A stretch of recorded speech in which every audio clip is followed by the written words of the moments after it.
Essentially, obviously, if we're saying you need to take on board carbohydrates and also fluids and salts, because these are the three things that you're using or losing during your race and that are required for optimal performance. That obviously means taking them on board during a race. And if you are running and bouncing around inside and all your blood is being diverted to your skeletal muscle to run and not to your gut for digestion, your gut doesn't digest things very well.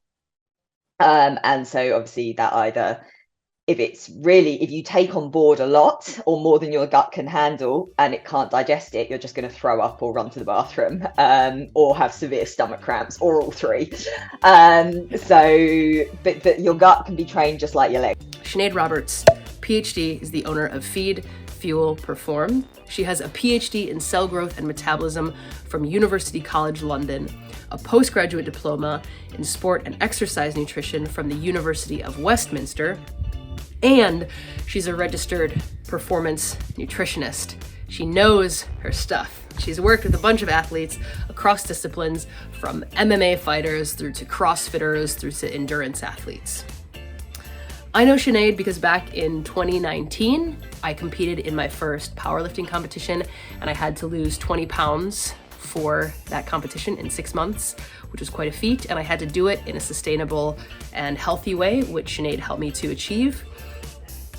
For those of you who are Brits, that's about 10 kilos, or a little bit less than that, I believe. So I've asked for her help training for this ultramarathon. More specifically, how to train my stomach for the race, which is a thing that I wasn't aware that I needed to do, but Sinead helped me to figure out how to do that and why that's important, which we do cover in this episode. We also talk about why you need to consume fats and carbs during a race of this length, what Sinead thinks about when coming up with a nutrition program for endurance athletes or any kind of athlete. And in the beginning of the episode, Sinead goes into the energy systems, and it's a bit complex, at least it was for me as someone who is not intuitively science-minded or trained in any kind of science or biology. But I think she talks about it in a way that's easy to digest and understand. But if it is a bit too complex, just stick with it. I promise that by the end, it's all gonna make sense and kind of tie in together. If you want to nerd out about what kind of foods are required to train for and compete in ultra endurance events, this episode is for you. You're not just looking at like, what's your body weight? How many calories roughly do you expend? There's actually there's actually a whole thing, which I was like, wow, which I think then is useful from the perspective of, I mean, I'm not a professional athlete by any means, but it's interesting to see that on paper. So say we take someone who is pretty sedentary, not particularly fit, and they're starting to run. Yes, they are a human in the same way that an elite runner is. They are fundamentally different humans. Like internally, they work in different ways. They will respond to food in different ways. They will use sugar in different ways, or not use it in different. Well, yes, I guess use it in different ways. Like their responses to it will be different depending on what they've done and how much activity they're doing and how big their muscles are and how thirsty their muscles are and all this kind of thing. And that impacts blood glucose control and metabolic control and all these sorts of things. So I think it's that case. There's still, things are changing, but there's just got to be that appreciation that, I'm not a world-class runner, so I probably shouldn't eat like one. And there's going to be differences in how I eat that's going to keep me healthy versus keeping them healthy. Yeah, well, and I think that leads in really nicely to sort of one of the big things that I wanted to talk about, which was energy systems that are being used for a long run, like the one I'm trying to do, versus like a HIIT workout, which is what I'm used to. There's these words like fat adapted, or there's people who say like training for, like it's better to eat keto if you're training for long distance so that you're fat adapted. What energy systems are coming into play when you're running a really long sort of ultra marathon distance? Yeah.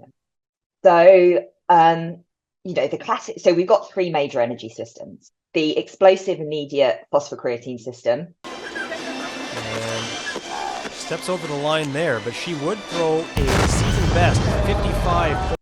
Your fast minutes-based sort of lactic, so non-oxygen dependent glycolytic or anaerobic system. Rudy's got some motoring skills. And then you've got your longer duration, higher capacity aerobic system. So that's what people classically call your cardio. And historically we used to think it was kind of 1, 2, 3. Phosphocreatine kicks in, then your lactic system, then your aerobic system, and so long distance is all aerobic. That's not strictly true. They're all working all the time. It just depends which one's dominating. So which one is providing the most of your energy. The longer the duration of your exercise, the more the aerobic system dominates. It has the biggest capacity for energy production. So, and it also is it's not the fastest, but if you're running for 6 hours, you're not running at a sprint speed for 6 hours. So that is the one that has the greatest ability to provide that huge amount of energy that you need at the pace you need it. So they're the energy systems. The phosphocreatine system, I won't talk about really in terms of the fuel that feeds in. It's kind of a self-cycling thing, and it's created from other energy, and it does obviously ultimately come from food, but it's kind of to a degree irrelevant. When we talk about fuel, the anaerobic system, the lactic system, is carbohydrates, pure carbohydrate. So, and that's your high intensity work. So that is fueled purely by carbohydrates. You cannot feed anything else into that system. We do have some capacity to convert fats to carbohydrates, which could then feed in, but the process of converting fats to carbohydrates is not fast. So it's not going to happen during exercise. It's just going to keep your blood glucose roughly topped up. Unless you go really extreme low carb and keto and all that. Then your aerobic system can be fueled by fats or carbs. Fats require more oxygen to produce energy from, and it's slower. Carbs need less oxygen to produce energy from, and it's faster. When we talk about being fat adapted, we talk about being able to use fats for longer and at a higher intensity during exercise. In endurance, that can be beneficial because the more you use fats, the more you spare carbohydrates.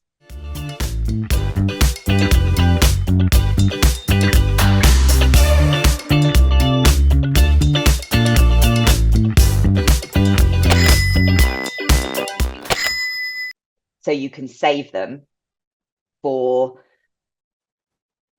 maintaining higher intensity, still aerobically, longer into your run. The reason you would want to spare carbohydrates is because we only have a limited store in the body. So even if you start basically anything, assuming you're pretty fit, anything above sort of an hour worth of exercise or 45 minutes if you're really fit, you can exhaust your carbohydrate stores, which is why you have to, in endurance races, take on board carbohydrates to sort of keep them topped up a little bit. There's 2 reasons you want to do this. One, obviously, carbohydrates can make you go faster. They're a faster fuel. When carbohydrates become depleted, you hit the wall. But the catch is, it doesn't matter if you're taking on board carbohydrates during your race, assuming you're not just plodding along, walking or going very, very slowly. We're talking again about moderately to very fit people here. You can't take on board as many carbohydrates as you would be burning. So it's advantageous to be fat adapted, because if you can use fats for longer, you spare your carbohydrates, you deplete them slower, you can keep more topped up with what you're taking on board proportionally, and you can potentially maintain a higher intensity for longer.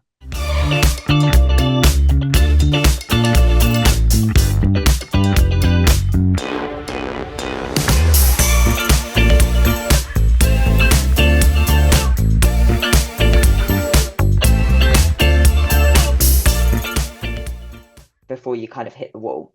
So that's why when we're talking about endurance races, we want people to be fat adapted if they are fit enough to be using carbohydrates. You know, if you walk a marathon, yeah, sure, rely on fats. You're not having to produce that much energy, relatively speaking. Not the rate doesn't need to be that high. But yeah, if you're kind of running it, you're going to need them. So there is an advantage there can be an advantage to being fat adapted. The problem is you can't only eat fats if you want to perform to your optimal your maximal potential. You don't want to be keto or just eating pure fats in training, because if you do not have carbs in your body, you impair. The evidence suggests you impair your ability to use carbs. So you can't only have fats in training, always train without any carbohydrates in your system, and then say, yeah, but on race day, I'll just chuck a load of carbohydrates in and I'm going to absolutely fly because I'm so fat adapted. You won't. Is the short answer. So yeah, there are strategic strategies where you can do some of your training sessions without carbohydrates in your body to support fat adaptation, but you want to have some sessions where you are well fueled with carbohydrates so that you don't lose the ability to use them. But also those sessions where you haven't got carbohydrates in your system, you're not going to be able to perform as well, like to a higher intensity. So you don't want to be doing your key performance sessions where you're trying to get this big stressful training stimulus to get fitter, faster, stronger, because you won't necessarily get the big training stimulus because you can't go as fast.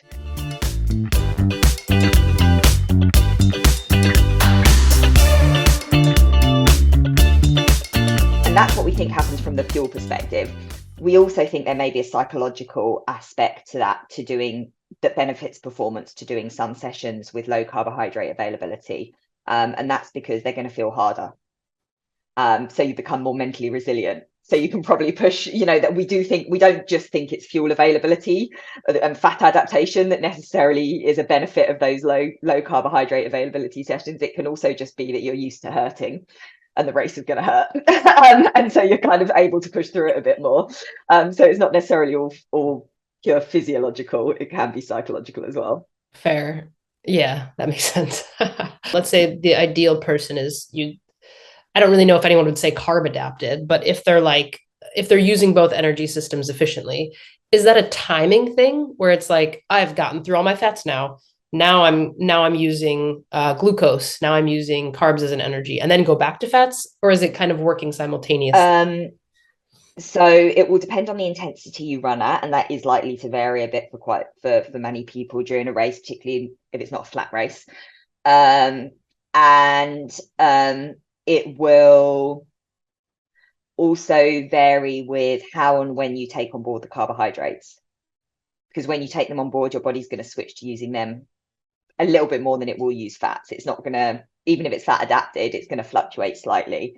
But yeah, you will, the more carbohydrates you have available, the more your body will use them, relatively speaking. And then fats will take over. And obviously, if you run out of carbohydrates, and your body's not like, well, got to use fats. But there is a big impact in terms of the fuel you've got available, and then the intensity you're running at. There is likely also depends on, to a degree, on the muscle fiber types you're using, which, yes, the speed is a key part of that, but fatigue is also as well. So towards the end of kind of endurance type work, again, I'm talking about the kind of the pros and the elites, you're going to get your fast twitch coming back into play more, because your slow twitch are tired, and they are typically more carbohydrate dependent, but then you're also trading that off. That's also when you're probably going to be lowest on carbohydrates, so it may still be fats at that point. So let's say you run out of carbs, basically, and your body then switches to fats. You never want to deplete them completely, if you're going to struggle to get back. So you're trying to never get them to zero. Your liver and your muscles store glycogen, but which is the storage form of carbohydrates. Once carbohydrates are in your muscle, they don't leave. They're just used. They just use. They can't go back into the blood. Whereas the carbohydrates that are stored in the liver, that's what maintains your blood glucose levels between meals, or between glucose or carbohydrate containing meals. So yeah, once your liver is depleted of its stored glycogen, that's when your blood glucose levels are gonna start to seriously fall. Fair. Okay. Interesting. Exciting. yeah. We don't want that. No. Because fuel's a great signal, right? If you haven't got fuel, your body's going to tell, like, that's going to be a signal to your body of like, tell the person they're tired, like fatigue them, tell them they're fatigued, like they can't do this. Yeah. So it's sort of a feedback mechanism as well. Okay. And so of course that signal is not going to be an on-off signal. It's not going to be, oh, we're fine. Oh crap, we've run out, we're bad.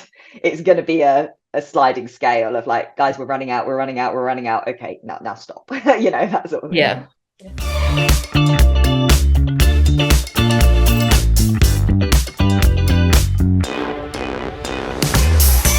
So there's the energy systems, and then there's what the stomach is actually able to handle, which was something I didn't even think about. I mean, I knew like I should probably be aware of those kinds of things, but I don't think I was aware that I could train my stomach. Yeah. So that's interesting. Can you just talk a little bit more about that? Yeah, sure. So so essentially, obviously, if we're saying you need to take on board carbohydrates and also fluids and salts, because these are the three things that you're using or losing during your race and that are required for optimal performance.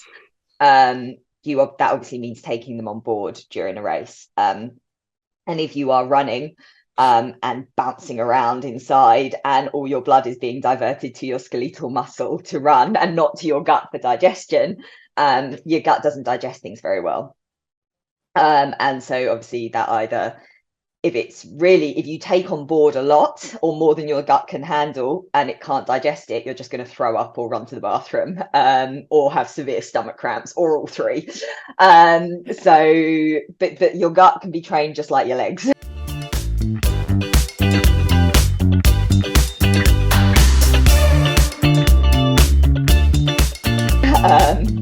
Again, it's just adaptation to a degree, just like we do with sort of exercise training. So you wouldn't necessarily, just like you wouldn't, your training plan is not going to be day one run a marathon.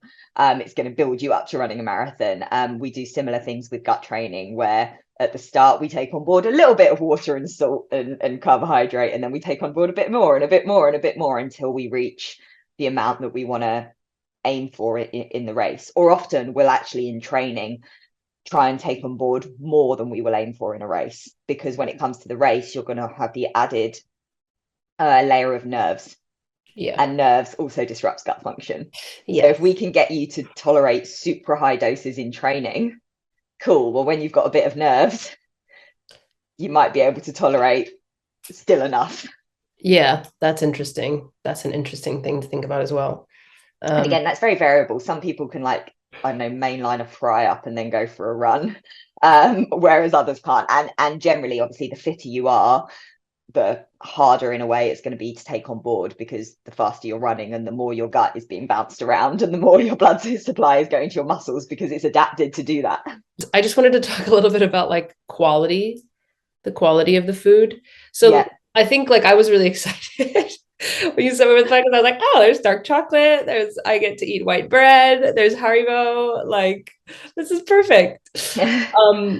So how did you think about choosing those things in particular? And is there any thought, like in 100-mile race, about like where does quality come in, if anywhere, like in a 100-mile race? What is quality is the question. If this was your day-to-day diet, it would be poor quality. For the race, it's high quality. The key things to think about in a race are digestibility.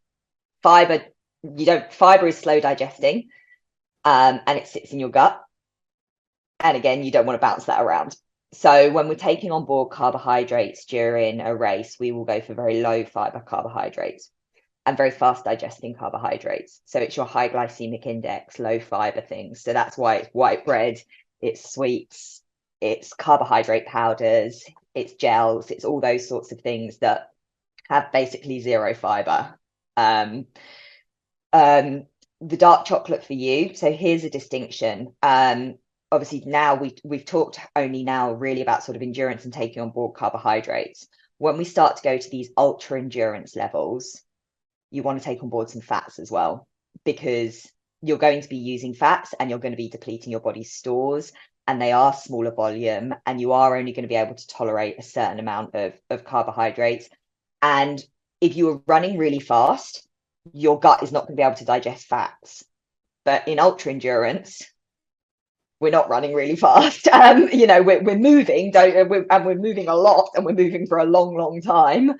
And we do get gut shut down because of the length of exercise, but we do have the capacity to take on board fats, and they can be beneficial for providing that long, slow energy that kind of a slower paced ultra endurance activity requires. And because they are more calorie dense, you don't have to take on board as much volume.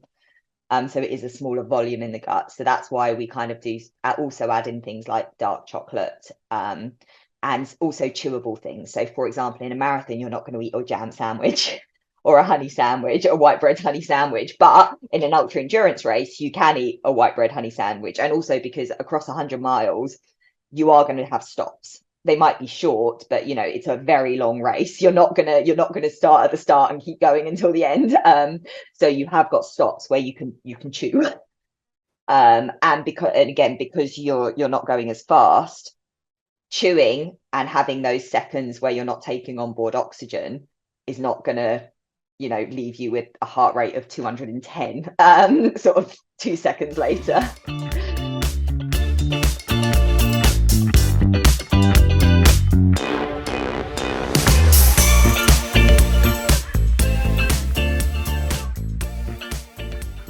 Yeah, fair enough. Not the ideal. No. Especially since my max is like 186. I'd be like, I need don't do that.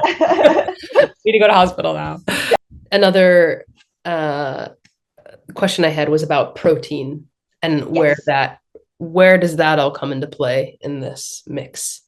Yeah, so protein is not an ideal energy source for the body. The body doesn't try and use it for energy, which makes sense. It's the main structural thing. You probably don't want to be competing with something your body is made fundamentally of and doesn't store. It's only stored in functional tissue as a fuel. But it can be used as fuel in aerobic respiration. And it will be used as fuel when the body's under stress and doesn't have other fuels as accessibly available, particularly sort of, for example, carbohydrates. So we do see that the less well-fueled someone is, if they are fit and therefore relying on carbohydrates, if they don't have sufficient carbohydrates on board at the start or during a race, the amount of protein they burn for energy during training or a race will increase. Now this, for people who are doing things that are a few hours long, just whack in your protein before and after, so your body might have used some up, but it can repair, and you don't sort of start to have extended, muscle damage after training or after races, etc.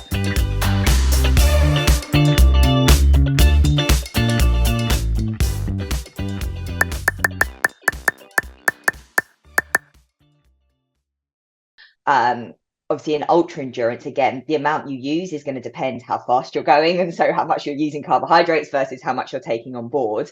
But if you have the capacity to take on during an 100-mile race some protein, it is probably going to be of benefit for how sore you'll feel by the end or the next day.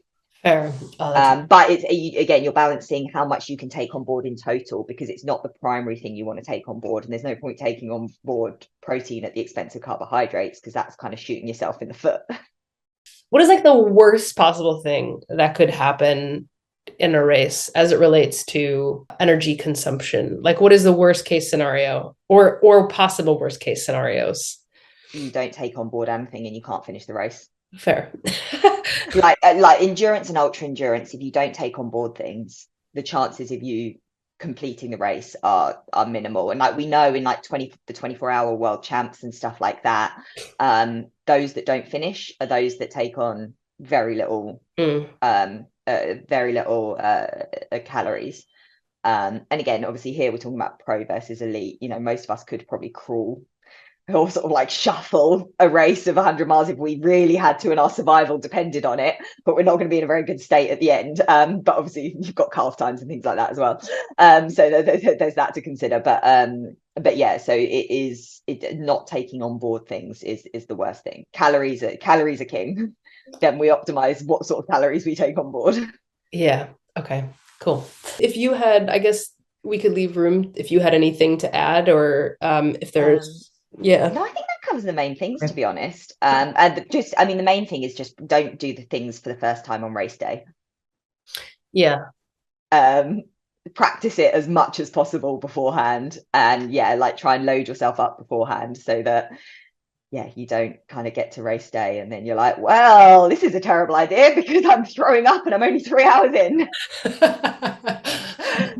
And everyone's different, so practice and personalize your plan. Make sure, take the general guidelines, but if the general guidelines leave you feeling like shit, change them. Yes, the truest words ever spoken. Yeah. So as per usual, I just wanted to cover how I'm applying all of this new knowledge into my own training and how it's working for me. First of all, it took me about 2 months to really start using Sinead's program, which I'm a bit embarrassed to say, but sometimes it takes me a while to get on the bandwagon. But when I did, I'm really glad that I did, because in the process, I've learned what sits well in my stomach and what doesn't. For example, there was a particular run I did, my longest run, which I did 2 weekends ago, and during that run, I had a really hefty baked granola bar because I was very hungry. I stopped at a bakery, it looked delicious, and so I just snaffled it, but it was something new, and it did not do my stomach any favors. I had some indigestion, I had heartburn, but I wouldn't have known that had I not been experimenting with this program, and I wouldn't have known that had I not understood why that may not have worked well for my stomach. So no baked granola bars for me on the run, but all the other stuff that Sinead talked about in this episode has been working great for my stomach. I've been eating dried fruits, I've been eating dark chocolate, I've eaten sandwiches on runs, and as she pointed out, it's gotten easier and easier and easier to consume food on my long runs, and had I not done that, I think I would have really struggled during this race. So fingers crossed that the belly stays happy, and I hope you enjoyed this episode.